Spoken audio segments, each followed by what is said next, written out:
Esther. Esther Chapter 1. King Xerxes of Persia lived in his capital city of Susa and ruled 127 provinces, from India to Ethiopia. During the third year of his rule, Xerxes gave a big dinner for all his officials and officers. The governors and leaders of the provinces were also invited, and even the commanders of the Persian and Median armies came. For 180 days he showed off his wealth and spent a lot of money to impress his guests with the greatness of his kingdom. King Xerxes soon gave another dinner and invited everyone in the city of Susa, no matter who they were. The eating and drinking lasted 7 days in the beautiful palace gardens. The area was decorated with blue and white cotton curtains, tied back with purple linen cords that ran through silver rings fastened to marble columns. Couches of gold and silver rested on pavement that had all kinds of designs, made from costly bright-coloured stones and marble and mother-of-pearl. The guests drank from gold cups, and each cup had a different design. The king was generous and said to them, "Drink all you want. Then he told his servants, Keep their cups full." While the men were enjoying themselves, Queen Vashti gave the women a big dinner inside the royal palace. By the 7th day, King Xerxes was feeling happy because of so much wine, and he asked his 7 personal servants, Mehuman, Biztha, Harbona, Bigtha, Abagtha, Zethar, and Carcass, to bring Queen Vashti to him. The king wanted her to wear her crown and let his people and his officials see how beautiful she was. The king's servants told Queen Vashti what he had said, but she refused to go to him, and this made him terribly angry. The king called in the 7 highest officials of Persia and Media. They were Karshina, Shethar, Admatha, Tarshish, Meres, Marsina, and Memucan. These men were very wise and understood all the laws and customs of the country, and the king always asked them what they thought about such matters. The king said to them, Queen Vashti refused to come to me when I sent my servants for her. What does the law say I should do about that? Then Memucan told the king and the officials, Your Majesty, Queen Vashti has not only embarrassed you, but she has insulted your officials and everyone else in all the provinces. The women in the kingdom will hear about this, and they will refuse to respect their husbands. They will say, if Queen Vashti doesn't obey her husband, why should we? Before this day is over, the wives of the officials of Persia and Media will find out what Queen Vashti has done, and they will refuse to obey their husbands. They won't respect their husbands, and their husbands will be angry with them. Your Majesty, if you agree, you should write for the Medes and Persians a law that can never be changed. This law would keep Queen Vashti from ever seeing you again. Then you could let someone who respects you be queen in her place. And when the women in your great kingdom hear about this new law, they will respect their husbands, no matter if they are rich or poor. King Xerxes and the officials liked what Memucan had said, and he sent letters to all of his provinces. Each letter was written in the language of the province to which it was sent, and it said that husbands should have complete control over their wives and children. Esther Chapter 2. After a while, King Xerxes got over being angry, but he kept thinking about what Vashti had done and the law that he had written because of her. Then the king's personal servants said, Your Majesty, a search must be made to find you some beautiful young women. You can select officers in every province to bring them to the place where you keep your wives in the capital city of Susa. Put your servant Haggai in charge of them, since that is his job. He can see to it that they are given the proper beauty treatments. Then let the young woman who pleases you most take Vashti's place as queen. King Xerxes liked these suggestions, and he followed them. At this time, a Jew named Mordecai was living in Susa. His father was Jair, and his grandfather Shimei was the son of Kish from the tribe of Benjamin. Kish was one of the people that Nebuchadnezzar had taken from Jerusalem when he took King Jeconiah of Judah to Babylonia. Mordecai had a very beautiful cousin named Esther, whose Hebrew name was Hadassah. He had raised her as his own daughter after her father and mother died. When the king ordered the search for beautiful women, many were taken to the king's palace in Susa, and Esther was one of them. Haggai was put in charge of all the women, and from the first day Esther was his favorite. He began her beauty treatments at once. He also gave her plenty of food and 7 special maids from the king's palace, and they had the best rooms. Mordecai had warned Esther not to tell anyone that she was a Jew, and she obeyed him. He was anxious to see how Esther was getting along and to learn what had happened to her. So each day he would walk back and forth in front of the court where the women lived. The young women were given beauty treatments for 1 whole year. The first 6 months their skin was rubbed with olive oil and myrrh, and the last 6 months it was treated with perfumes and cosmetics. Then each of them spent the night alone with King Xerxes. When a young woman went to the king, she could wear whatever clothes or jewelry she chose from the women's living quarters.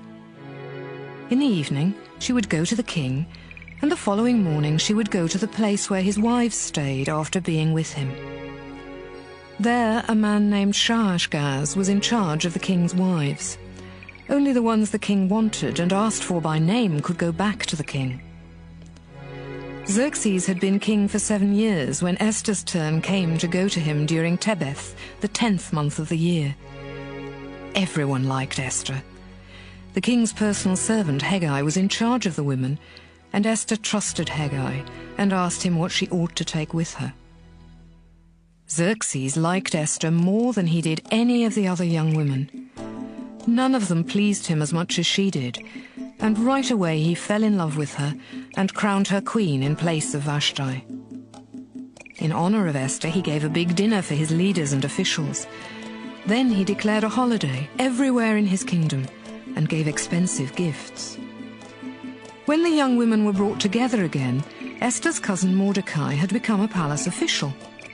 He had told Esther never to tell anyone that she was a Jew, and she obeyed him, just as she had always done. Bigthana and Teresh were the 2 men who guarded King Xerxes' rooms, but they got angry with the king and decided to kill him. Mordecai found out about their plans and asked Queen Esther to tell the king what he had found out. King Xerxes learned that Mordecai's report was true, and he had the 2 men hanged. Then the king had all of this written down in his record book as he watched. Esther Chapter 3. Later, King Xerxes promoted Haman, the son of Hammedatha, to the highest position in his kingdom. Haman was a descendant of Agag, and the king had given orders for his officials at the royal gate to honor Haman by kneeling down to him. All of them obeyed except Mordecai. When the other officials asked Mordecai why he disobeyed the king's command, he said, Because I am a Jew. They spoke to him for several days about kneeling down, but he still refused to obey. Finally, they reported this to Haman, to find out if he would let Mordecai get away with it. Haman was furious to learn that Mordecai refused to kneel down and honor him. And when he found out that Mordecai was a Jew, he knew that killing only Mordecai was not enough. Every Jew in the whole kingdom had to be killed. It was now the 12th year of the rule of King Xerxes. During Nisan, the 1st month of the year, Haman said, Find out the best time for me to do this. The time chosen was Adar, the 12th month. Then Haman went to the king and said, Your Majesty, there are some people who live all over your kingdom and won't have a thing to do with anyone else. They have customs that are different from everyone else's, and they refuse to obey your laws. We would be better off to get rid of them. Why not give orders for all of them to be killed? I can promise that you will get tons of silver for your treasury. The king handed his official ring to Haman, who hated the Jews, and the king told him, Do what you want with those people. You can keep their money. On the 13th day of Nisan, Haman called in the king's secretaries and ordered them to write letters in every language used in the kingdom.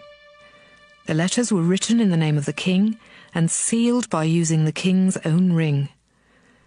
At once they were sent to the king's highest officials, the governors of each province, and the leaders of the different nations in the kingdom of Xerxes. The letters were taken by messengers to every part of the kingdom, and this is what was said in the letters. On the 13th day of Adar, the 12th month, all Jewish men, women and children are to be killed, and their property is to be taken. King Xerxes gave orders for these letters to be posted where they could be seen by everyone all over the kingdom. The king's command was obeyed, and one of the letters was read aloud to the people in the walled city of Susa. Then the king and Haman sat down to drink together, but no one in the city could figure out what was going on. Esther, Chapter 4. When Mordecai heard about the letter, he tore his clothes in sorrow and put on sackcloth. Then he covered his head with ashes and went through the city crying and weeping. But he could only go as far as the palace gate, because no one wearing sackcloth was allowed inside the palace. In every province where the king's orders were read, the Jews cried and mourned, and they went without eating.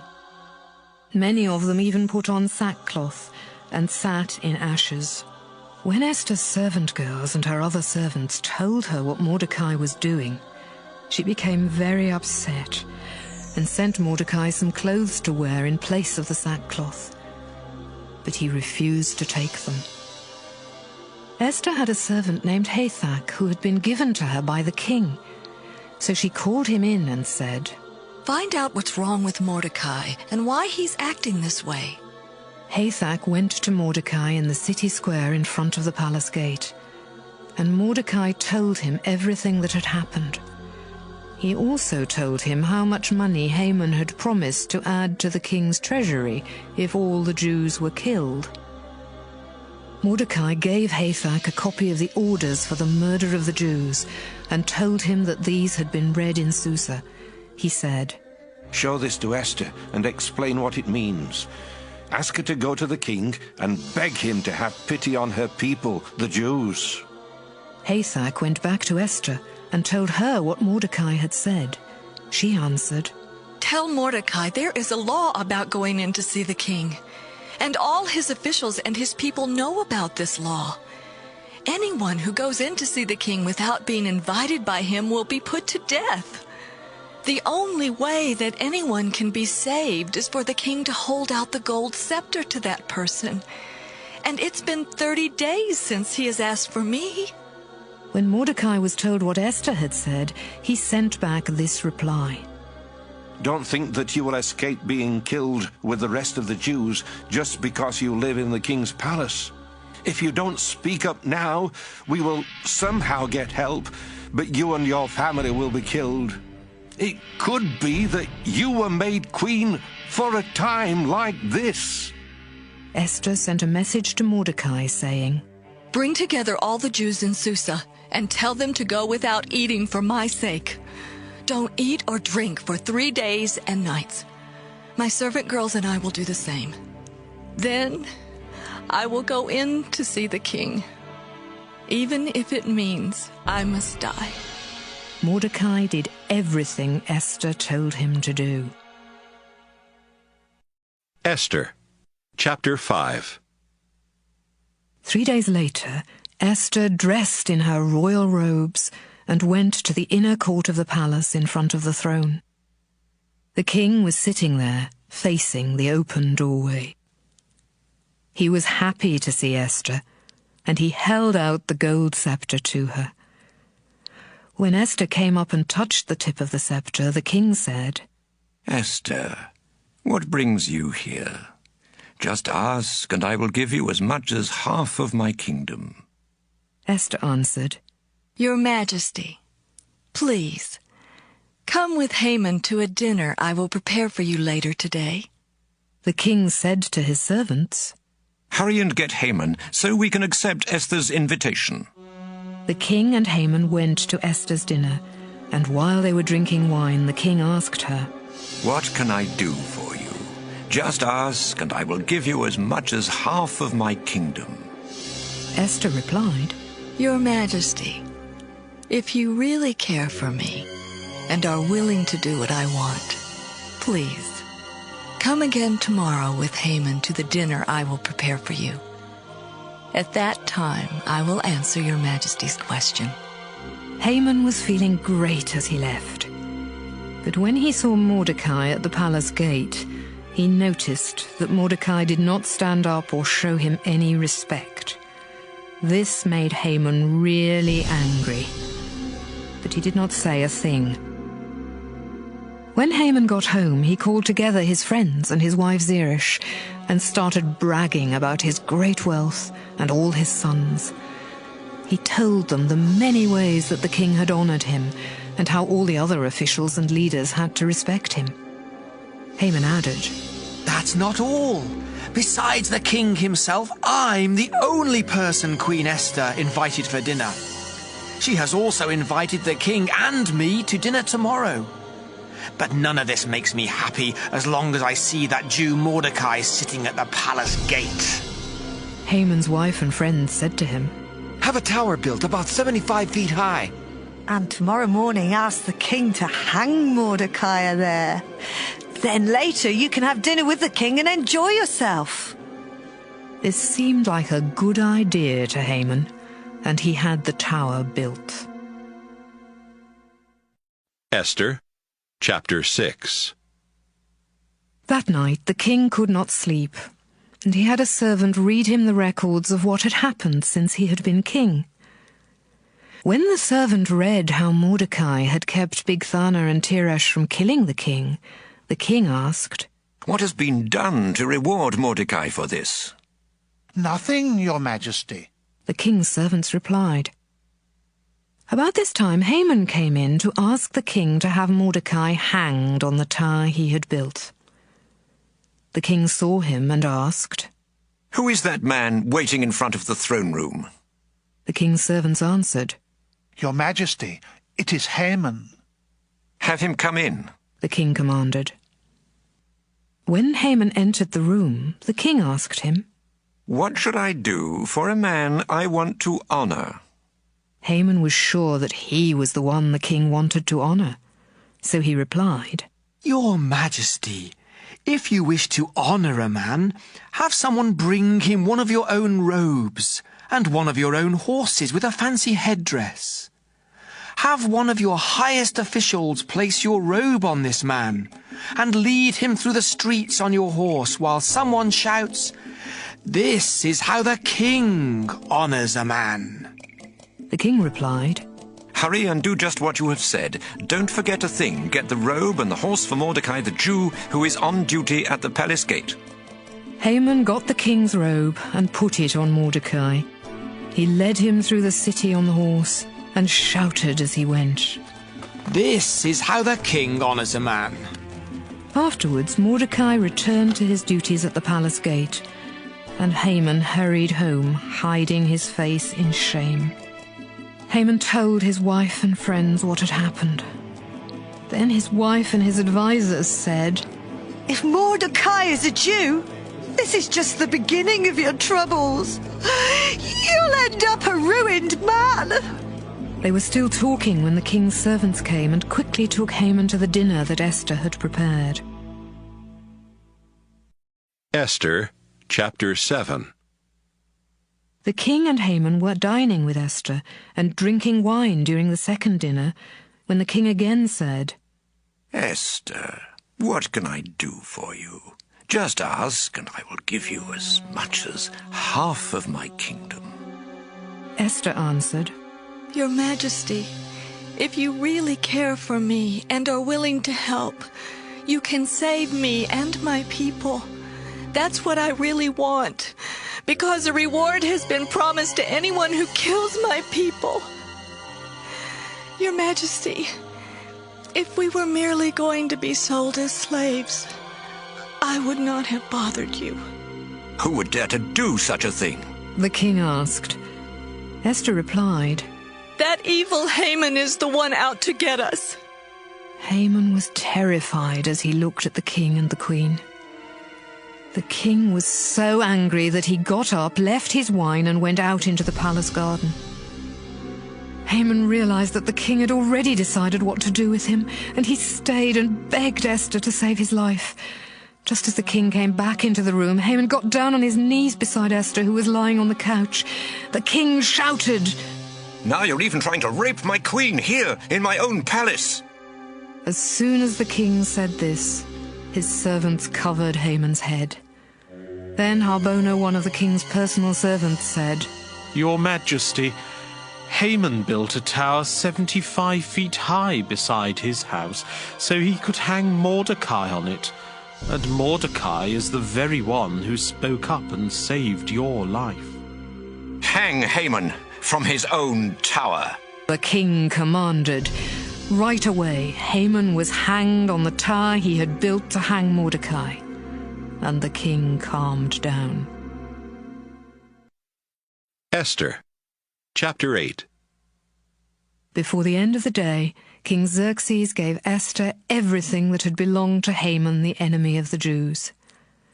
Esther told the king that Mordecai was her cousin, so the king made Mordecai one of his highest officials and gave him the royal ring that Haman had worn.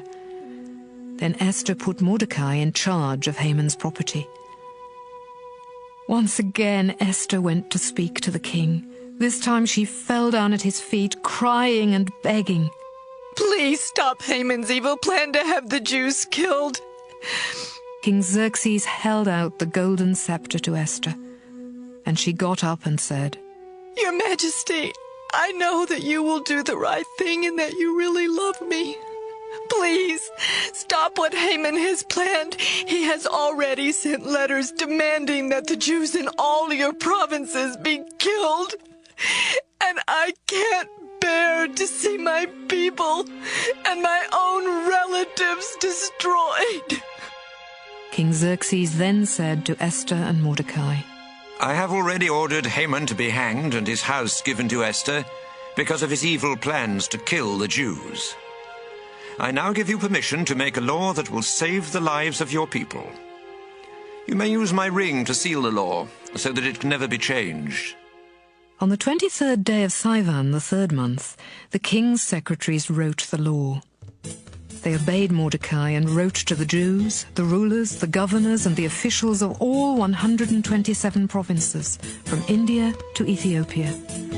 The letters were written in every language used in the kingdom, including the Jewish language. They were written in the name of King Xerxes and sealed with his ring. Then they were taken by messengers who rode the king's finest and fastest horses. In these letters the king said, On the 13th day of Adar, the 12th month, the Jews in every city and province will be allowed to get together and defend themselves. They may destroy any army that attacks them, and they may kill all of their enemies, including women and children. They may also take everything that belongs to their enemies. A copy of this law is to be posted in every province and read by everyone. Then the king ordered his messengers to take their fastest horses and deliver the law as quickly as possible to every province. When Mordecai left, he was wearing clothes fit for a king. He wore blue and white robes, a large gold crown, and a cape made of fine linen and purple cloth. After the law was announced in Susa, everyone shouted and cheered, and the Jews were no longer afraid. In fact, they were very happy and felt they had won a victory. In every province and city where the law was sent, the Jews had parties and celebrated. Many of the people in the provinces accepted the Jewish religion because they were now afraid of the Jews.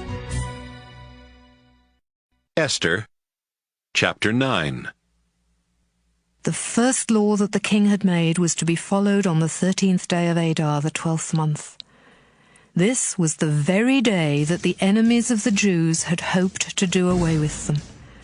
But the Jews turned things around, and in the cities of every province they came together to attack their enemies. Everyone was afraid of the Jews, and no one could do anything to oppose them. The leaders of the provinces, the rulers, the governors, and the court officials were afraid of Mordecai and took sides with the Jews. Everyone in the provinces knew that the king had promoted him and had given him a lot of power. The Jews took their swords and did away with their enemies without showing any mercy. They killed 500 people in Susa, but they did not take anything that belonged to the ones they killed. Haman had been one of the worst enemies of the Jews, and 10 of his sons were among those who were killed. Their names were Pashandatha, Dalphon, Aspatha, Poratha, Adalia, Aridatha, Parmashta, Arisai, Aridai, and Vesatha. Later that day someone told the king how many people had been killed in Susa.